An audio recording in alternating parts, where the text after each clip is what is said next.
Hello, my name is Rich Howard, owner of Architectural Builders Supply. And this video is to bring you a closer look at the Bommer number 4010-7-603.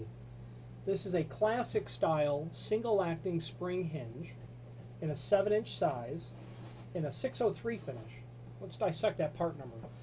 First of all, 4010. It's a very original, even classic sort of design that is decades old. I've seen these hinges installed on doors, especially in New York City specifically, often. And I'm not exactly sure of the reason, probably, well, I'm not exactly sure of the reason, but this hinge is used on fire doors, on applications where you will need a door to be self-closing. It might be fire rated or it might just need to be self-closing. A hotel in Times Square, all of those custodial closets going all the way up the building, full of these is where you're going to see it. 4010 is representative of the fact that this is that design in a single acting spring hinge. The -7 is a reference to the size, and we'll go over that more in a moment. It means it's 7-inch tall on the hinge leaf. The 603 means two things. That means, first of all, that it's a steel-based hinge in a zinc-plated finish, which is going to give you better corrosion resistance than other types of finishes. Okay, it's a single-acting hinge. It can be used on either left-hand or on right-hand doors, and it is intended to be mortised into the door and frame, the two leaves. I've also seen them surface-mounted. I've also seen them mounted every which way. You're generally dealing with doors that are very old that you're buying this as a replacement. I'm unaware of a lot of instances where people are specifying these on new doors. There is a link below this video to what's called a document called the template. And from that document you will see the reference to the 7-inch, but then all of the other dimensions important pertaining to this hinge. So if you want to determine if this is the correct hinge for your application, refer to the template and then measure off the balance of all of your locations. Easily adjustable spring tension, we're going to go over that in a moment. Pivot points do not align with standard hinges, meaning you can't mix and match these with standard hinges because the vertical axis of pivoting is different on these hinges. Okay? You can't, you'll have to use all of these, 2 or 3 or whatever the case might be. This is for a maximum of 2-inch in terms of the door thickness, and in this extended description below this video is a link, is a guide in terms of how many spring hinges you need depending on the size and weight of the door. 2 hinges for doors that are up to 130 pounds, which covers a lot of doors, or doors up to 3'6". 3 hinges if your doors are pushing 175 pounds or much wider. Now, I generally see 2 of these installed because they're so large and capable of closing doors. It would have to be a truly heavy door to have more than 2 of these. And it's atypical to have a 175-pound door, although you certainly could. You could have a steel door, a panel steel door built in the 1950s with hinges like this, and those were truly heavy doors because of the gauge of the steel and the construction, etc.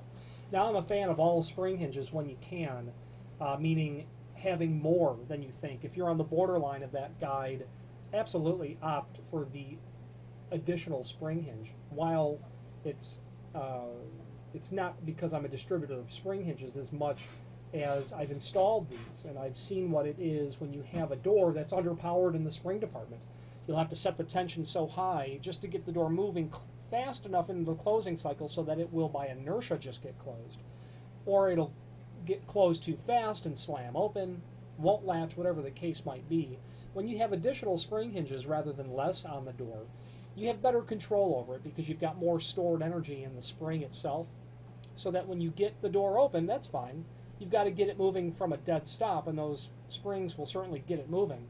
But you can do so in such a way that you have enough residual stored energy in the closing cycle of the door so as not to require the door to just limp closed on inertia. You can set the tension a little bit lower, get it to close more predictably, more reliably, and if it's a fire-rated door, you're going to have that operation required where it not only closes every time, but that it latches every time. So if there is any doubt, or if you've got one that doesn't work properly now, add a spring hinge. If you hear any sort of sound coming from the springs, that is absolutely a telltale sign that there's too much tension on it, which we're going to go over in a moment. Now, regarding what comes in the package, obviously a hinge. You're going to get screws. This hinge came with all metal screws, so if you need wood screws, absolutely indicate that in the comment field. What length you want, what type of screws you want included, half metal, half wood, all metal, whatever the case might be. 1224 is the thread type on this undercut machine screw, thread cutting undercut machine screw. You're also going to get tension pins, okay? Now, the tension pins, this order for this client happens to have 2 hinges, so there are 2 tension pins. And we're going to move now to the instructions, and that is indeed another link below this video called instructions. So, that is a single one-page document. It is included with the hinge. If it for some reason isn't, you can link to the document here. And basically what you'll do is get your hinge installed as it normally would. It'll hang the door. You're going to want the tension collar, which is this collar with the holes in it, towards the top of the door. You'll note that there's not one down here.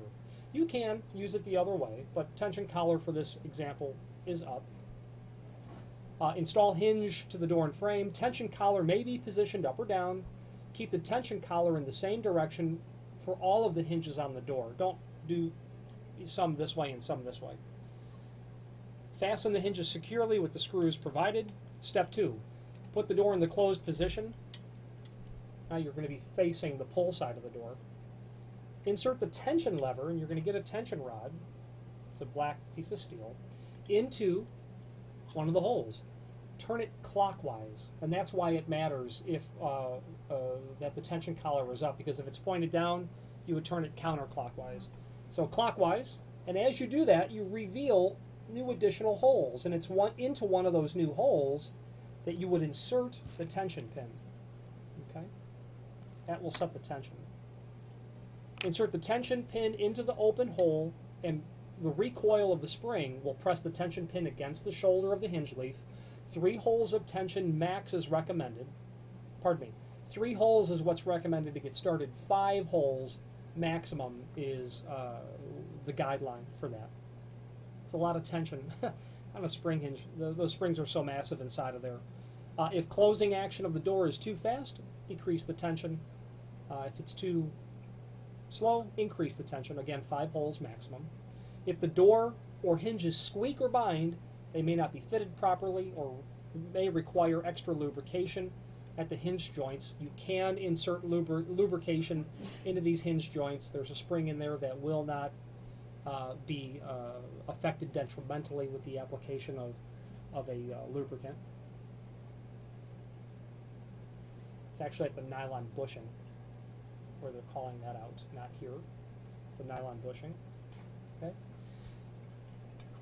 And that's how that is set. Available in several different finishes from Bommer. You know, chrome, brass, bronze, prime coat, black Japan, very common. I see these in prime coat finish all the time because they're painted, and it's a industry standard sort of spring hinge.